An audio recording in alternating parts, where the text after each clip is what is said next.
কথায় আছে, অন্ধকারে প্রদীপ প্রজ্বলিত করলে চতুর্দিক আলোকিত হয়। কিন্তু যদি এই প্রদীপ আমি সূর্যের আলোর সম্মুখে সকালবেলায় প্রজ্বলিত করে রেখে দিই, তাহলে কি হবে? আপনি বলবেন যে এটা করে তো কোনো লাভই হলো না। সূর্যের প্রকাশের সামনে এই প্রদীপ আসলে কিছুই নয়। এবার এই চিন্তা ভাবনা প্রত্যেক দিন করতে হবে, আর একটা অমূল্য শিক্ষা পেতে হবে। মনে করুন যে আপনি মহাপুরুষের সামনে বসে আছেন, কোনো মহাজ্ঞানীর সামনে। তাহলে সেই ব্যক্তির সামনে নিজের জ্ঞানের প্রদীপ প্রজ্বলিত করবেন না, নীরব থাকুন, আর সেই ব্যক্তির সূর্যের প্রকাশের মতো জ্ঞান প্রাপ্ত করুন। যতটা পারবেন জ্ঞান লাভ করুন। যদি এমন কোনো সময়, এমন কোনো স্থানে আপনি আছেন যেখানে চতুর্দিক অন্ধকার, কারোর কাছেই জ্ঞান নেই, সেখানে নিজের জ্ঞানের প্রদীপ প্রজ্বলিত করুন। এমন করলে দুদিক থেকেই আপনার লাভ হবে। আপনার জ্ঞান প্রাপ্তিও হবে, আর জ্ঞানের সঠিক প্রয়োগও করতে পারবেন। আর এই মন প্রসন্ন হয়ে বলবে, রাধা রাধা।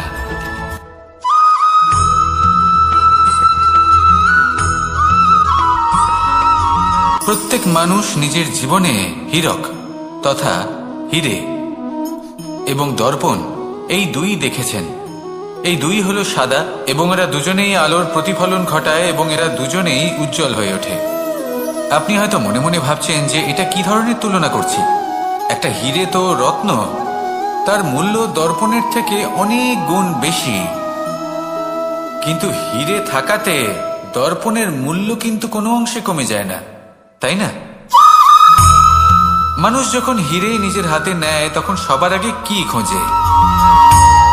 দর্পণ, যাতে তার মধ্যে দিয়ে দেখে সে বুঝতে পারে যে সেই হীরে আদৌ তার শোভাবর্ধন করছে কিনা, তাকে ভালো দেখাচ্ছে কিনা, প্রসাধনের জন্য সেটা ব্যবহার করা ঠিক হবে কিনা। অর্থাৎ হীরের উপস্থিতিতে দর্পণের গুরুত্ব কম হলো না, দর্পণের কারণে হীরের মূল্য বোঝা গেল। আমাদের জীবনেও ঠিক এরকমই ঘটে। আপনারা যদি সংসারে নিজের আশেপাশে দেখেন, এমন অনেক মানুষ দেখতে পাবেন যারা নিজেদের ক্ষেত্রে মহান স্থানে পৌঁছেছেন, নিপুণ এবং শ্রেষ্ঠ হয়েছেন। আর তাদের মধ্যে আপনার নিজের মনে হয় যেন আপনি হলেন দর্পণ। নিজেকে ছোট মনে করবেন না। আপনার মূল্য কম হচ্ছে না, আপনার নিজস্ব মূল্য আছে। আর যদি আপনার অস্তিত্ব না থাকে, তাহলে ওনাদের অস্তিত্বের মূল্য সংসার বুঝতেই পারবে না। জীবনে সবসময় চেষ্টা করবেন যাতে আপনি আরো বেশি শ্রেষ্ঠ হয়ে উঠতে পারেন। আপনি নিজে যে স্থানে আছেন সেটাকে ছোট মনে করবেন না, তারও নিজস্ব একটা মূল্য আছে। যদি আপনি হীরে হয়ে থাকেন তাহলে অহংকার করবেন না, যদি আপনি দর্পণ হয়ে থাকেন তাহলে নিজেকে ছোট মনে করবেন না। আসুন আর আমার সাথে ভালোবেসে বলুন, রাধা রাধা।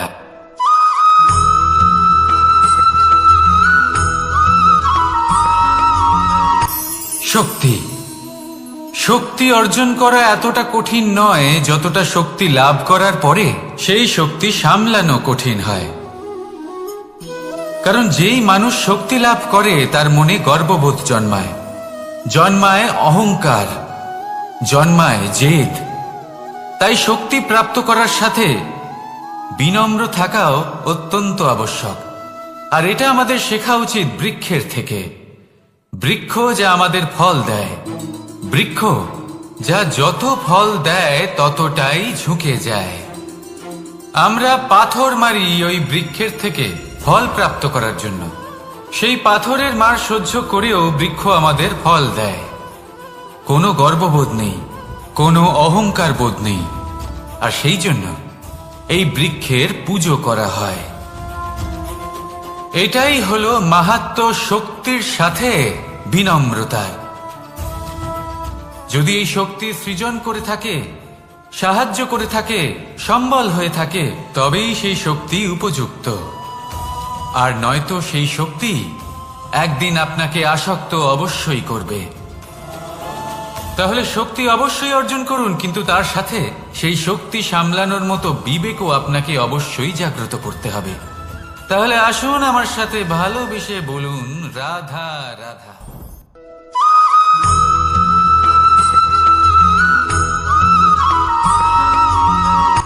কথায় আছে অন্ধকারে প্রদীপ প্রজ্বলিত করলে চতুর্দিক আলোকিত হয়, কিন্তু যদি এই প্রদীপ আমি সূর্যের আলোর সম্মুখে সকালবেলায় প্রজ্বলিত করে রেখে দিই, তাহলে কি হবে? আপনি বলবেন যে এটা করে তো কোনো লাভই হলো না। সূর্যের প্রকাশের সামনে এই প্রদীপ আসলে কিছুই নয়। এবার এই চিন্তা ভাবনা প্রত্যেক দিন করতে হবে, আর একটা অমূল্য শিক্ষা পেতে হবে। মনে করুন যে আপনি মহাপুরুষের সামনে বসে আছেন, কোনো মহাজ্ঞানীর সামনে, তাহলে সেই ব্যক্তির সামনে নিজের জ্ঞানের প্রদীপ প্রজ্বলিত করবেন না, নীরব থাকুন, আর সেই ব্যক্তির সূর্যের প্রকাশের মতো জ্ঞান প্রাপ্ত করুন। যতটা পারবেন জ্ঞান লাভ করুন। যদি এমন কোনো সময় এমন কোনো স্থানে আপনি আছেন যেখানে চতুর্দিক অন্ধকার, কারোর কাছেই জ্ঞান নেই, সেখানে নিজের জ্ঞানের প্রদীপ প্রজ্বলিত করুন। এমন করলে দুদিক থেকেই আপনার লাভ হবে। আপনার জ্ঞান প্রাপ্তিও হবে, আর জ্ঞানের সঠিক প্রয়োগও করতে পারবেন। আর এই মন প্রসন্ন হয়ে বলবে, রাধা রাধা।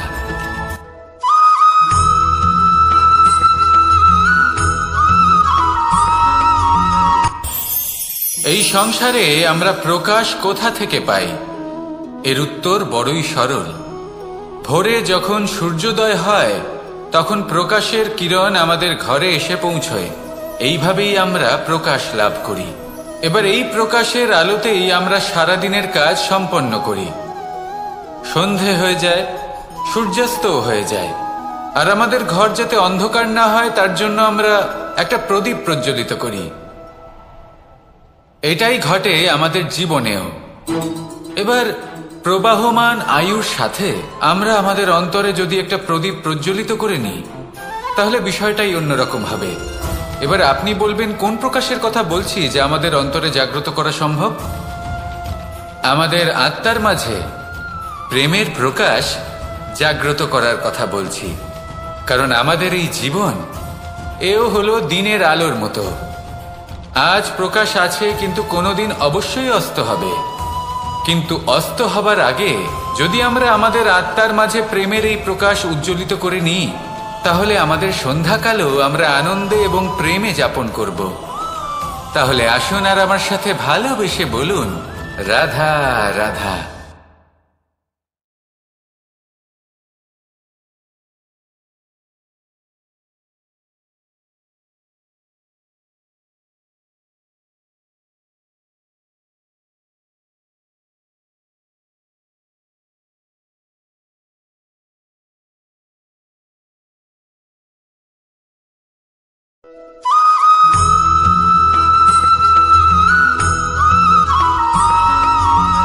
কথায় আছে যে এমন কোনো অক্ষর নেই যার দ্বারা কোনো মন্ত্র হয় না।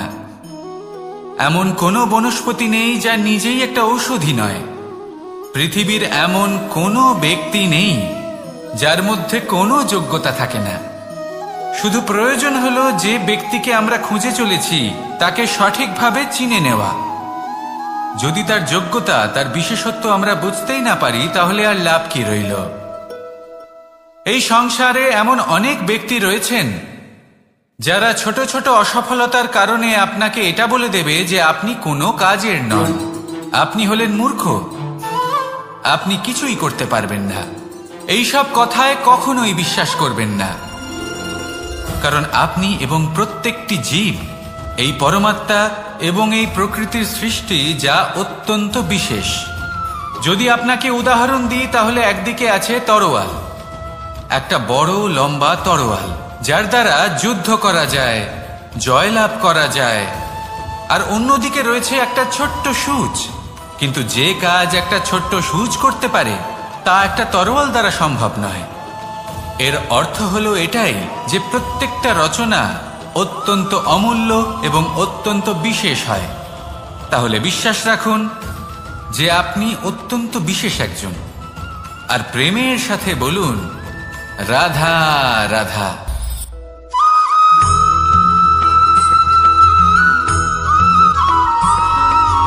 জীবনে যখন কোনো ব্যক্তি নিজের লক্ষ্য প্রাপ্তির জন্য নিরন্তর পরিশ্রম করতে থাকেন, চেষ্টা করতে থাকেন তখন তিনি কষ্ট অনুভব করেন, কখনো শারীরিক কষ্ট, কখনো মানসিক কষ্ট। এবার উনি এটা ভাবতে থাকেন যে আমি কি উচিত করছি নাকি অনুচিত করছি। কারণ অন্যদিকে এমন একজন ব্যক্তিও আছেন যিনি একদমই পরিশ্রম চেষ্টা করছেন না। তিনি মদিরা পান করেন, বিলাসিতায় জীবন কাটান, অলস প্রকৃতির হয়ে ওঠেন, নিদ্রাতে বিলীন হয়ে থাকেন আর ভাবেন যে তিনি সুখ লাভ করছেন। কিন্তু এরকম কেন হয়? কারণ যখন আমরা সৎ পথে থাকি, উচিত পথে চলি, লক্ষ্য প্রাপ্ত করার জন্য চেষ্টা করতে থাকি, তখন আমাদের ভেতরে থাকা নেতিবাচক শক্তি এবং পাপ এই দেহকে ত্যাগ করে দেয়। আর এই অনুভূতিটাই আমাদের দুঃখের অনুভূতি দেয়, কষ্ট দেয়। এবার সেখানে যদি আমরা কুপথে চলি, অনুচিত পথে চলতে থাকি, তাহলে আমাদের ভেতরে থাকা পুণ্য এবং ধনাত্মক শক্তি আমাদের দেহ ত্যাগ করে দেয়। আর এই অনুভূতির কারণেই আমরা সুখ অনুভব করি। কিন্তু কখনো ভাববেন যে এই সুখ বেশি সময় পর্যন্ত থাকে না। সেই জন্য সবসময় মনে রাখবেন, যদি আপনি জানেন যে এটাই আপনার লক্ষ্য, এটাই উচিত পথ, শুভ পথ, তাতে নিরন্তরভাবে এগিয়ে যেতে চেষ্টা করতে থাকুন। এই কষ্ট আপনাকে সুখের পরাকাষ্ঠায় কখন পৌঁছে দেবে তা আপনি জানতেই পারবেন না। আসুন আমার সাথে ভালোবেসে বলুন, রাধা রাধা।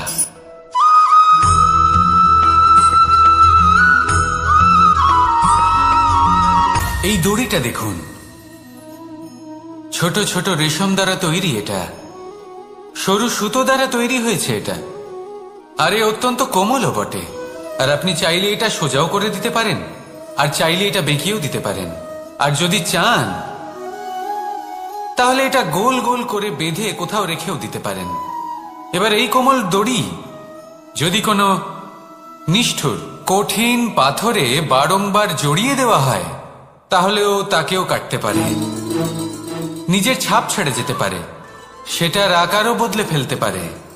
এবার এর কারণ কি?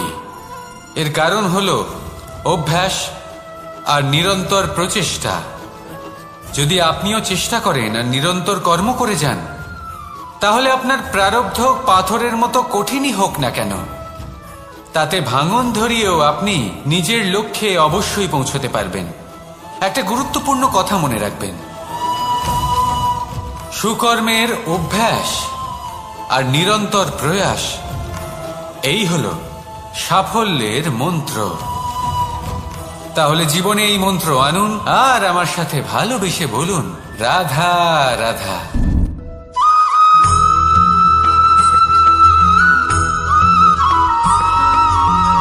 এই সংসারে কোনো বস্তু হোক বা ব্যক্তি হোক, তার একার গুরুত্ব কিন্তু খুব বেশি নয়। একটা উদাহরণ হিসেবে বৃষ্টির ফোঁটাকে ভেবে দেখুন। যদি একটি বৃষ্টির ফোঁটা হয় তাহলে তার খুব বেশি গুরুত্ব থাকে না, কিন্তু যখন সহস্র বৃষ্টির ফোঁটা মেঘের মধ্যে দিয়ে ঝরে পড়ে, তখন সেটা বর্ষার রূপ ধারণ করে। সেই বর্ষা যা এই প্রকৃতিকে শান্ত করে। সেইভাবেই পাথরের ছোট টুকরো, তার খুব বেশি গুরুত্ব থাকে না, কিন্তু যখন অসংখ্য পাথরের টুকরো একত্রিত হয় তখন তা পর্বতের আকার ধারণ করে। সেইভাবেই কিছু মানুষ যখন একত্রিত হন তখন তৈরি হয় পরিবার, কিছু পরিবার যখন একত্রিত হয় তখন তৈরি হয় সমাজ, যখন অনেক সংখ্যক সমাজ একত্রিত হয় তখন তৈরি হয় রাজ্য। এবার এই রাজ্যের সব থেকে গুরুত্বপূর্ণ ব্যক্তি হতে পারেন রাজা, কিন্তু তাও সেই রাজা একা কিছু করতে পারেন না। যুদ্ধ লড়ার সময় তারও নিজের সৈন্যদলকে প্রয়োজন পড়ে। কিন্তু এই সংসারে এমন একজন ব্যক্তি আছেন যিনি একাই সব কাজ করতে থাকেন, এবং সেই ব্যক্তি হলেন মা। আমাদের জীবনে একজন পিতার ভূমিকা কিন্তু নিঃসন্দেহে অমূল্য, কিন্তু আমাদের সকলের জীবনে যে ভূমিকা একজন মায়ের তা অন্য কারোর থাকে না। একজন মা একাই সন্তানকে বড় করতে পারেন, সংস্কারী করে তুলতে পারেন, তার জন্য পরিশ্রম করেন। আর এত কিছু কাজ করার পরেও তার কাজের জন্য তিনি প্রশংসা অবশ্য পান না, উল্টে যদি সেই সন্তান অনুচিত পথে চালিত হয়, অনুচিত কর্ম করে, তখন সেই মাকেই অপবাদের পাত্র হয়ে উঠতে হয়। আমাদের জীবনে মায়ের যোগদান কতটা সেটা বুঝুন। আপনাকে বড় করে তোলার জন্য উনি কতটা পরিশ্রম করেছেন সেটা বুঝুন। আজ থেকে, এখন থেকে, এই মুহূর্ত থেকে মাকে সম্মান করতে শিখুন। যখন সময় পাবেন, যখন সুযোগ হবে, তখন তার প্রশংসা করুন, ওনারও ভালো লাগবে। আর মায়ের এই মমতার জন্য, তার এই ভূমিকার জন্য আসুন সবাই মিলে আমরা তাকে প্রণাম করি, আর সকলে মিলে ভালোবেসে বলি, রাধা রাধা।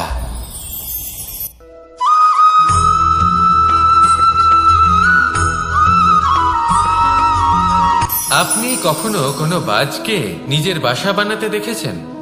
এই বাজ যখনই কোনো বাসা বানায় তখন উঁচু গাছের ডালে বা কোনো পর্বতের শিখরে বাসা বানায়, অনেক উচ্চতায়, আর সেখানে তার সন্তানও জন্মগ্রহণ করে। যখন এই সন্তানেরা জন্মায় তখন এই বাজ খুবই ভালোবেসে এবং খুব সাবধানে এদের পালন পোষণ করে, নিজের ঠোঁট দিয়ে তাদের ঠোঁটে খাবার পরিবেশন করে।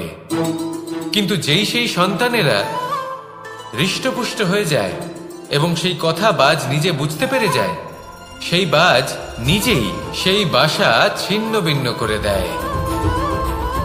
সেই সন্তান যাদের সবেমাত্র ডানা গজিয়েছে, কিভাবে উঠতে হয় তারা জানে না, সেই সন্তানগুলিকে উচ্চতা থেকে ঠেলে দেয়। সেই সন্তান প্রথমে ভয়ভীত হয়ে যায়, তারা সামনে মৃত্যুকে দেখতে পেয়ে ভয়ের কারণে তাদের ডানা ঝাপটাতে থাকে, আর সেই প্রক্রিয়াতে সেই সন্তানগুলি উড়তে শুরু করে দেয়। এবার এই ঘটনায় আমরা কি শিক্ষা পেতে পারি? এটাই, যদি আপনি মাতা পিতা হন তাহলে নিজের সন্তানকে অবশ্যই স্নেহ করুন, কিন্তু তাদেরকে নিজের আঁচলের তলায় বেঁধে রাখবেন না। যদি আপনি চান আপনার সন্তান জীবনে উন্নতি করুক, তাহলে নিজের মুঠো থেকে তাদের স্বতন্ত্র করে দিন, এই সংসারে সংঘর্ষ করতে দিন। সেই সন্তান নিজেই বুঝতে পারবে যে জন্মের সময় পাওয়া ডানা কি করে ব্যবহার করতে হয়, আর আপনার চোখের সামনে আপনার সন্তান এই আকাশে উড়তে থাকবে। তাহলে আসুন আমার সাথে ভালোবেসে বলুন, রাধা রাধা।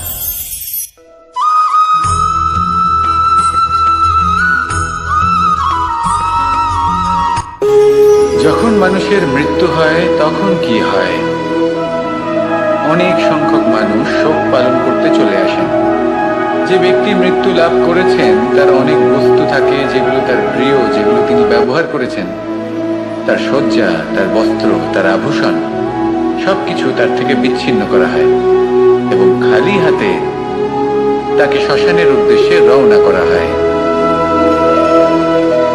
আমি আপনাকে এই প্রশ্ন করতে চাই, আপনি এই সংসারে কি অর্জন করেছেন? ধন সম্পত্তি, বস্ত্র, আভূষণ, এই সবকিছু যে আপনি অর্জন করেছেন, আপনার মৃত্যুর পরে তা আপনার থেকে দূর হয়ে যাবে। এর উত্তর হলো একটাই, আপনার কর্ম। শুধু সেটাই আছে যা একান্ত আপনার, আর শুধু সেটাই এই সংসার থেকে চলে যাওয়ার পরেও সংসারেই জীবিত থাকবে। যদি আপনি দুষ্কর্ম করেন তাহলে এই সংসার আপনাকে একটি অনুচিত উদাহরণ হিসেবে মনে রাখবে যে এই ব্যক্তি খুব পাপী ছিল, অনুচিত কর্ম করতেন। যে পথে তিনি চলেছেন সেই পথে কারোর চলা উচিত নয়। সেখানেই যদি আপনি সৎকর্ম করেন তাহলে সংসার চিরকাল এটাই বলবে যে খুব ভালো মানুষ ছিলেন, সবাইকে ভালোবাসতেন, সবাইকে সাহায্য করতেন, আমার খুব প্রিয় মানুষ ছিলেন। এটাই হলো শ্রেষ্ঠ কর্ম। সেই জন্য জীবনে শুধুমাত্র ধন সম্পত্তি, আভূষণ, এই সব অর্জন করতে গিয়ে নিজের মনোনিবেশ করবেন না। শ্রেষ্ঠ কর্ম করুন। সংসার থেকে চলে যাওয়ার পরেও এই কর্মই এই সংসারে আপনাকে জীবিত রাখবে। আসুন আমার সাথে ভালোবেসে বলুন, রাধা রাধা।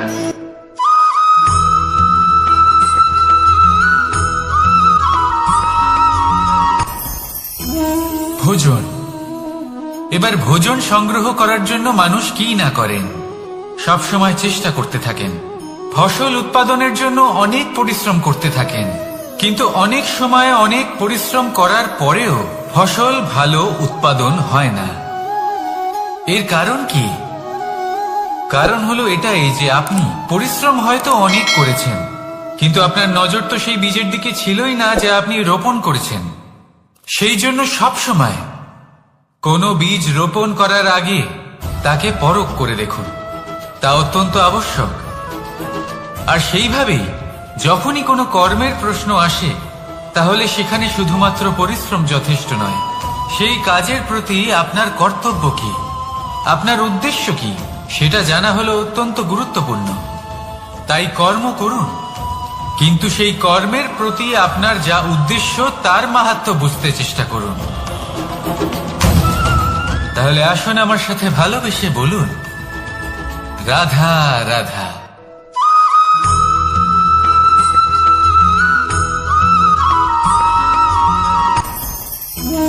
ভোজন। এবার ভোজন সংগ্রহ করার জন্য মানুষ কি না করেন, সব সময় চেষ্টা করতে থাকেন। ফসল উৎপাদনের জন্য অনেক পরিশ্রম করতে থাকেন, কিন্তু অনেক সময় অনেক পরিশ্রম করার পরেও ফসল ভালো উৎপাদন হয় না। এর কারণ কি? কারণ হলো এটাই যে আপনি পরিশ্রম হয়তো অনেক করেছেন, কিন্তু আপনার নজর তো সেই বীজের দিকে ছিলই না যা আপনি রোপণ করেছেন।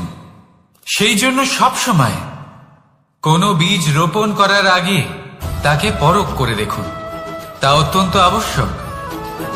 আর সেইভাবেই যখনই কোনো কর্মের প্রশ্ন আসে, তাহলে সেখানে শুধুমাত্র পরিশ্রম যথেষ্ট নয়, সেই কাজের প্রতি আপনার কর্তব্য কি, আপনার উদ্দেশ্য কি, সেটা জানা হলো অত্যন্ত গুরুত্বপূর্ণ। তাই কর্ম করুন, কিন্তু সেই কর্মের প্রতি আপনার যা উদ্দেশ্য তার মাহাত্ম্য বুঝতে চেষ্টা করুন। তাহলে আসুন আমার সাথে ভালোবেসে বলুন, রাধা রাধা।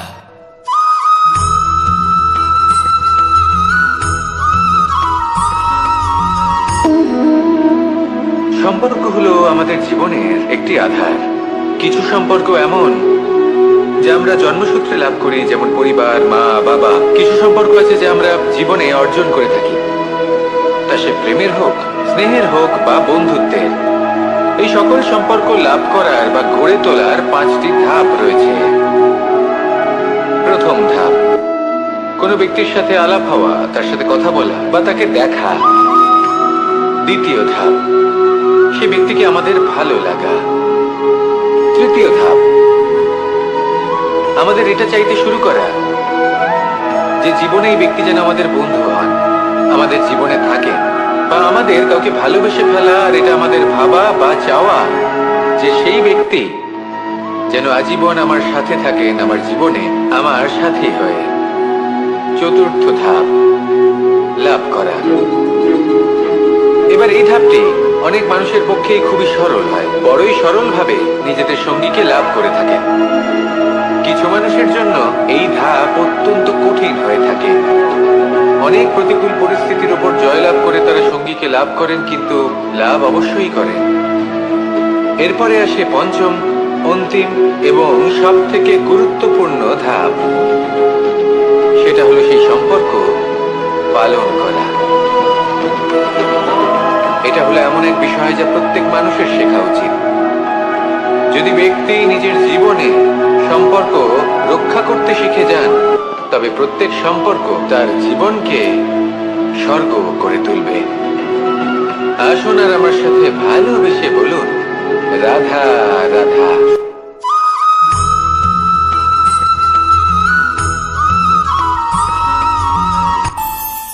আমাদের মনে যখন কোনো প্রশ্ন ওঠে, কোনো দ্বন্দ্ব জাগে, তখন আমরা যাই আমাদের গুরুর কাছে, আমাদের আরাধ্যের কাছে গিয়ে জিজ্ঞেস করি। এইভাবেই একদিন আমি পৌঁছলাম আমার আরাধ্যের কাছে, আমার মহাদেবের কাছে, আর ওনাকে প্রশ্ন করলাম যে মহাদেব, জীবনে আনন্দ পাওয়ার, উৎসব পালনের, প্রেম ভাগ করে নেবার, জীবনকে উপভোগ করে নেওয়ার সর্বশ্রেষ্ঠ সময় কোনটা? মহাদেব হাসলেন আর উনি বললেন, জীবনে উৎসব পালনের সব থেকে শ্রেষ্ঠ দিন হল মৃত্যুর ঠিক আগের দিনটা। প্রেম ভাগ করে নেওয়ার সব থেকে শ্রেষ্ঠ মুহূর্ত হল মৃত্যুর ঠিক আগের মুহূর্ত। জীবনকে উপভোগ করে নেওয়ার সর্বশ্রেষ্ঠ প্রহর হল মৃত্যুর এক প্রহর পূর্বে। তখন আমি চমকে গেলাম। আমি বললাম, কিন্তু মহাদেব, মৃত্যু তো অনিশ্চিত, আমরা জানিও না কবে আমাদের মৃত্যু হবে। মহাদেব আবার হাসলেন। উনি বললেন যে যদি আমরা এভাবে জীবন কাটাই যে আমরা জীবনের প্রত্যেক দিন, প্রত্যেক মুহূর্ত, প্রত্যেক প্রহর শেষ বলে মনে করি, তাহলে আমাদের সমস্ত জীবন আনন্দের সাথেই অতিবাহিত হবে। কি বলেন?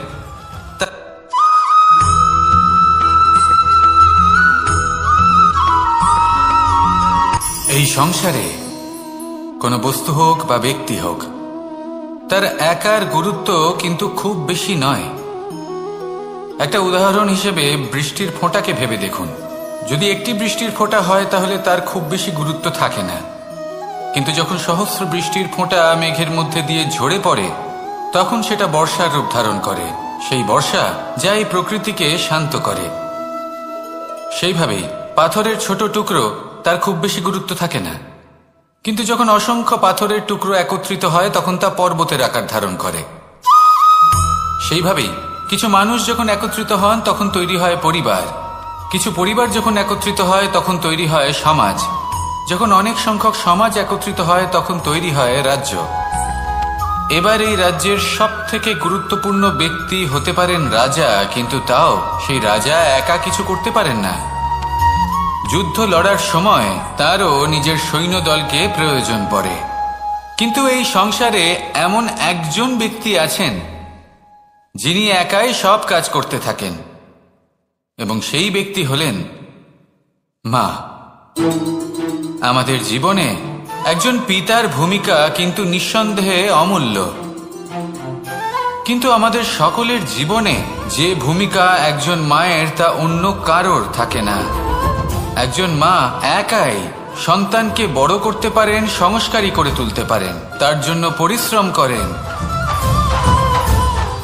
আর এত কিছু কাজ করার পরেও তার কাজের জন্য তিনি প্রশংসা অবশ্য পান না। উল্টে যদি সেই সন্তান অনুচিত পথে চালিত হয়, অনুচিত কর্ম করে, তখন সেই মাকেই অপবাদের পাত্র হয়ে উঠতে হয়। আমাদের জীবনে মায়ের যোগদান কতটা সেটা বুঝুন। আপনাকে বড় করে তোলার জন্য উনি কতটা পরিশ্রম করেছেন সেটা বুঝুন। আজ থেকে, এখন থেকে, এই মুহূর্ত থেকে মাকে সম্মান করতে শিখুন। যখন সময় পাবেন, যখন সুযোগ হবে, তখন তার প্রশংসা করুন, ওনারও ভালো লাগবে। আর মায়ের এই মমতার জন্য, তার এই ভূমিকার জন্য আসুন সবাই মিলে আমরা তাকে প্রণাম করি, আর সকলে মিলে ভালোবেসে বলি, রাধা রাধা।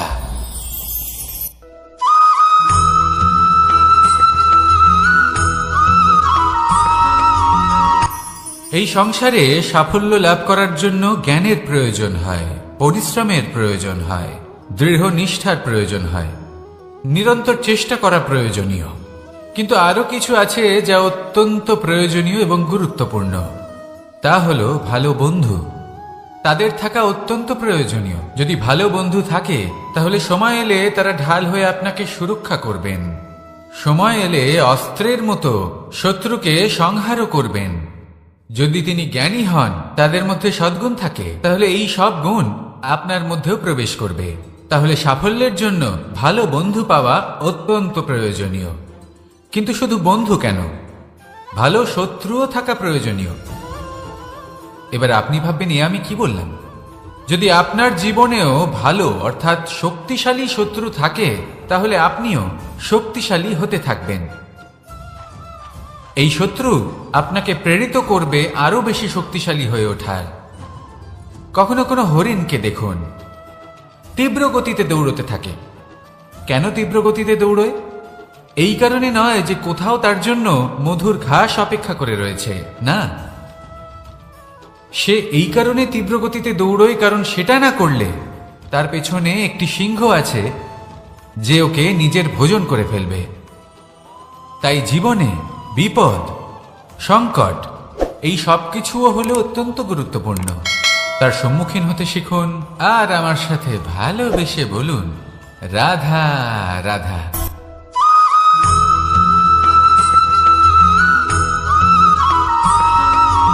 কথায় আছে, প্রত্যেক পুত্র তার পিতার প্রতিচ্ছবি হয়, আর সমস্ত প্রতিচ্ছবি চায় যেন সে তার অস্তিত্ব প্রাপ্ত করতে পারে। পুত্র চায় সে যেন তার পিতার মতো হয় বা কখনো কখনো তার থেকেও শ্রেষ্ঠ হয়। সেটা কোনো অনুচিত ব্যাপার নয়। অনুচিত তখন হয় যখন পুত্র নিজের পিতার মতো হবার স্বপ্ন পূরণ করতে গিয়ে বা তার থেকেও শ্রেষ্ঠ হওয়ার স্বপ্ন পূরণে অনুচিত পথের আশ্রয় নেয়।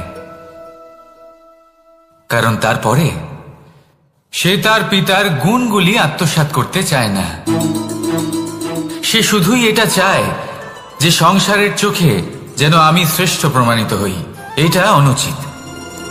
সংসারে এমন অনেক মানুষ আছেন যারা এই কারণে শ্রেষ্ঠ হওয়ার চেষ্টা করেন যাতে তার পরিবারের তার পিতার সম্মান বৃদ্ধি পায়। এমনও মানুষ থাকেন, আর এটাই হলো পার্থক্য উদ্দেশ্যের। মনে রাখবেন, যদি আপনার উদ্দেশ্য শুভ হয় তাহলে পথও শুভ হবে, যদি আপনার উদ্দেশ্য অশুভ হয় তাহলে পথও অশুভ হবে। তাহলে নিজের পিতার মতো হবার চেষ্টা অবশ্যই করুন, তার থেকেও শ্রেষ্ঠ হওয়ার চেষ্টা অবশ্যই করুন, কিন্তু মনে রাখবেন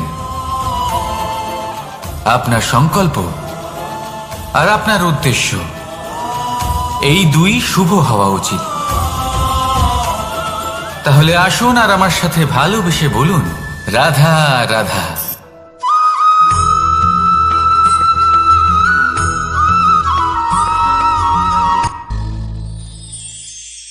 শিশিরের বিন্দু পাতার ওপর পড়ে আর তার গায়ে লেগে থাকে। পাতা তাকে শুষে নিতে পারে না, আর শেষ পর্যন্ত সে ঝরে পড়ে যায়। অন্যদিকে রয়েছে মেঘ এবং চাতক। এদের মধ্যে অনেক দূরত্ব থাকে। মেঘ থাকে আকাশে আর চাতক থাকে ধরিত্রীতে। কিন্তু যখন এই মেঘ থেকে বৃষ্টি ঝরে পড়ে, এই চাতক কিন্তু সেই জলই পান করে, নয়তো সে তৃষ্ণার্ত থেকে যায়। এবার অন্যদিকে দেখলাম শিশির বিন্দু আর পাতার এই সম্পর্ক। এরা খুব কাছাকাছি থাকে, ঘনিষ্ঠও থাকে। অন্যদিকে রয়েছে মেঘ এবং চাতকের সম্পর্ক, যাদের মধ্যে অনেক দূরত্ব থাকা সত্ত্বেও তারা খুব ঘনিষ্ঠ, তাই না? এই সারমর্ম খুব সরল। এই নৈকট্য, এই দূরত্ব, তা আপনার সম্পর্কে প্রভাব কিছুতেই ফেলতে পারে না। এই নৈকট্য, এই দূরত্ব, এইসব হলো শুধুমাত্র মনের ব্যাপার। কখনো আপনি অনুভব করেছেন আপনি কারোর থেকে অনেক অনেক দূরে আছেন, অনেক দূরে আছেন, তাও সেই ব্যক্তির প্রতি আপনি টান অনুভব করেন। সেখানে আপনি কারোর সাথে প্রত্যেক দিন অতিবাহিত করেন, সমস্ত জীবন অতিবাহিত করেন, সব থেকে বেশি সময় তার সাথে অতিবাহিত করেন, তাও তার প্রতি সেই টান অনুভব করেন না। এই সংকেত হলো মনের দূরত্বের। তাহলে মনের এই দূরত্ব দূর করুন আর আমার সাথে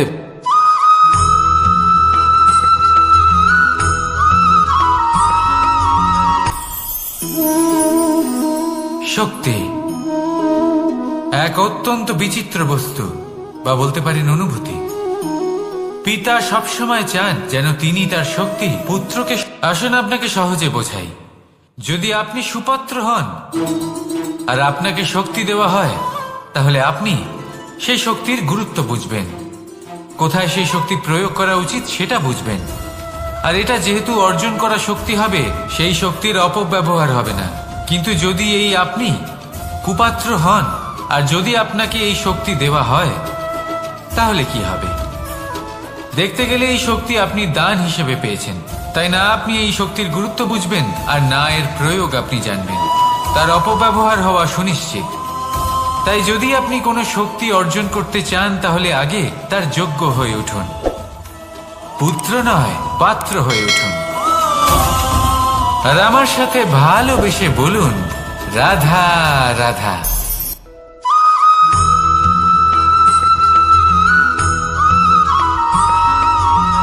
ভালো শুধু ওনাদের কঠোর ব্যবহার দেখলে আমরা একটু ভয় পেয়ে যাই। এবার ওনাদের এই কঠোর ব্যবহার আমাদের ভালো না লাগলেও অত্যন্ত আবশ্যক, কারণ মাতার থেকে আমরা যে শক্তি লাভ করি তা যেন নিয়ন্ত্রণ হারিয়ে বিধ্বংসী না হয়ে ওঠে, আমরা যেন কোনো কুপথে না চলে যাই, আমরা কখনো যেন দোষ না করে ফেলি।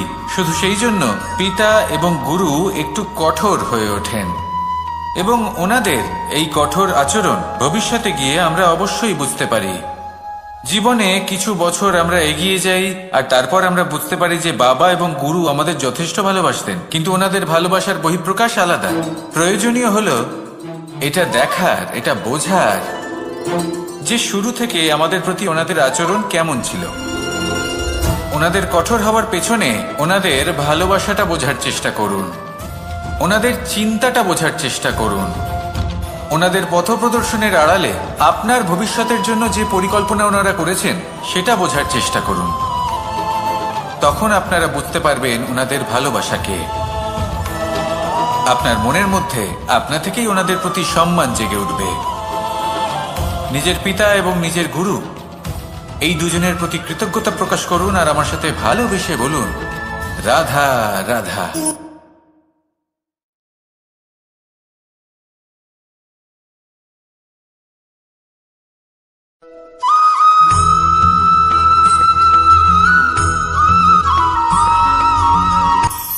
কখনো কোনো বাগানের কোনো বৃক্ষকে দেখেছেন যেখানে সুগন্ধি ফুল থাকে, রসালো ফল থাকে? তখন মন প্রফুল্ল হয়ে ওঠে, মন থেকে সেই বৃক্ষের প্রতি ভালোবাসা জন্মায়। কিন্তু যিনি বাগানের মালিক, শুধুমাত্র তিনিই জানেন যে কিভাবে এই বৃক্ষকে আগলে রাখতে হয়, কিভাবে তার পরিচর্যা করলে এতে সুন্দর সুগন্ধি ফুল হবে, রসালো ফল হবে। কখনো কখনো প্রয়োজনের থেকে বেশি রোদ পেলে এই বৃক্ষগুলি শুকিয়ে যায়, প্রয়োজনের থেকে কম রোদ পেলেও এই বৃক্ষ কিন্তু শুকিয়ে যায়। প্রয়োজনের থেকে কম জল যদি পায় এই বৃক্ষ শুকিয়ে যেতে পারে, প্রয়োজনের থেকে অতিরিক্ত জল যদি পায় তখনও এই বৃক্ষের শিকড়গুলি নষ্ট হয়ে যেতে পারে। এবার এটাই কিন্তু আমাদের সংসারের সাথেও হয়। আমাদের সংসারের সকল প্রতিভাশালী ব্যক্তি, যেমন লেখক, বিচারক, প্রবক্তা, যোদ্ধা, এদের সবার ক্ষেত্রে এই কথাটাই প্রযোজ্য।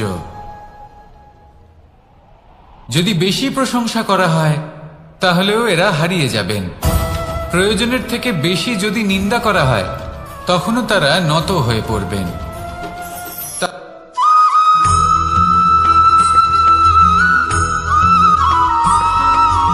কথায় আছে, প্রত্যেক পুত্র তার পিতার প্রতিচ্ছবি হয়, আর সমস্ত প্রতিচ্ছবি চায় যেন সে তার অস্তিত্ব প্রাপ্ত করতে পারে।